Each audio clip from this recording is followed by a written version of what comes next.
मई महीने की भक्ति का 22वां दिन। प्रभु यीशु का दफन। नीला आकाश ऐसे लगे जैसे तेरा चल। मामा मरियम साया तेरा मिले हर पल। नीला आकाश ऐसे लगे जैसे तेरा चल। मामा मरियम साया तेरा मिले हर पल। अरिमथिया के यूसुफ ने पिलातुस से यीशु का शव ले जाने की अनुमति मांगी। पिलातुस ने अनुमति दे दी। निकोदेमुस भी वहां पहुंचा। वह लगभग 50 सेर का गंधरस और अगरू का सम्मिश्रण लाया। उन्होंने यीशु के शव को यहूदियों की दफन की प्रथा के अनुसार सुगंधित द्रव्यों के साथ छालटी की पट्टियों में लपेटा। जहां यीशु क्रूस पर चढ़ाए गए थे वहां एक बारी थी और उस बारी में एक नई कब्र जिसमें अब तक कोई नहीं रखा गया था।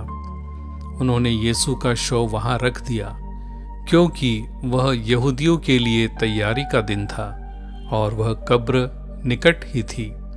सूर्यास्त की अंतिम किरणों के साथ प्रभुवर का शव कब्र में लिटा दिया गया। फिर ऊपर से उसका द्वार एक बड़े पत्थर से बंद कर दिया। शांति का वातावरण छा गया, किंतु प्रभु के विरोधियों के हृदय में शांति कहाँ।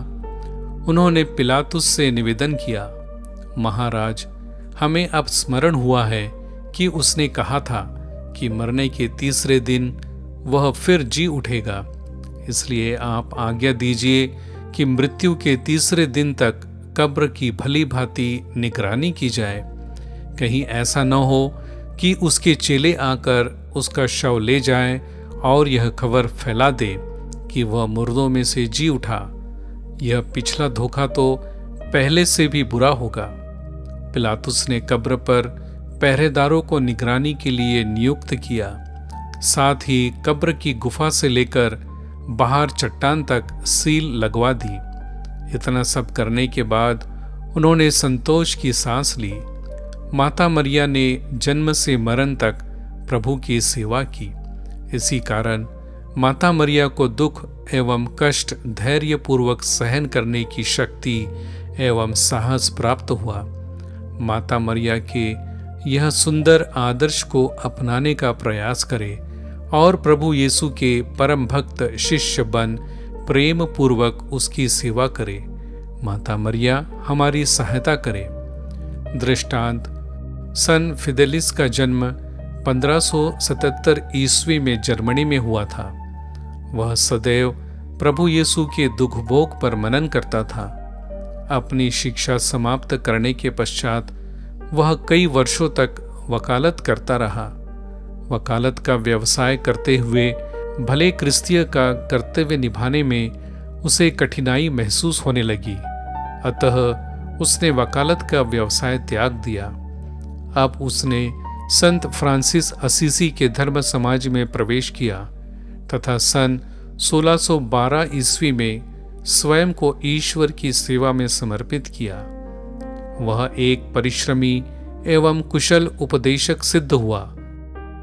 सन 1622 ईस्वी में उसने कैल्विनिस्ट नामक प्रोटेस्टेंट संप्रदाय के मध्य धर्म प्रचार किया और अनेक लोगों को कैथोलिक कलीसिया में दीक्षा प्रदान की।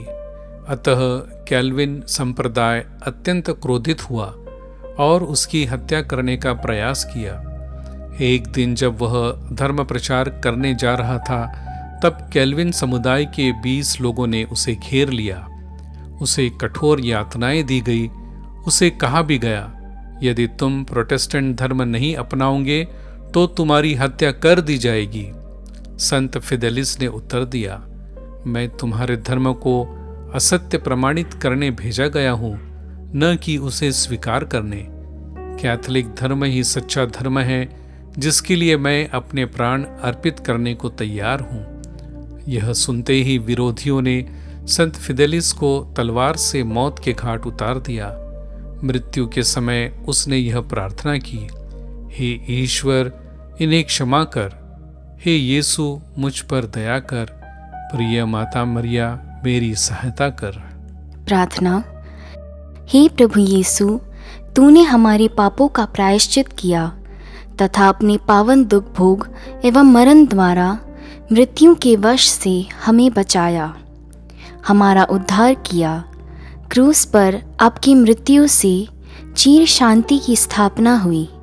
इसके द्वारा ईश्वर ने सब कुछ का, चाहे वह स्वर्ग में हो या पृथ्वी पर, अपने से मेल कराया।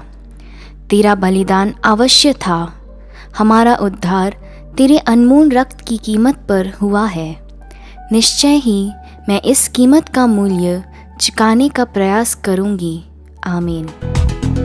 खोजूं जहाँ पाऊं वहाँ एक दीप तेरे प्यार का, बह जाऊं ना ओ माँ, रखना नजर सदा। नीला आकाश ऐसे लगे जैसे तेरा आंचल, माँ मरियम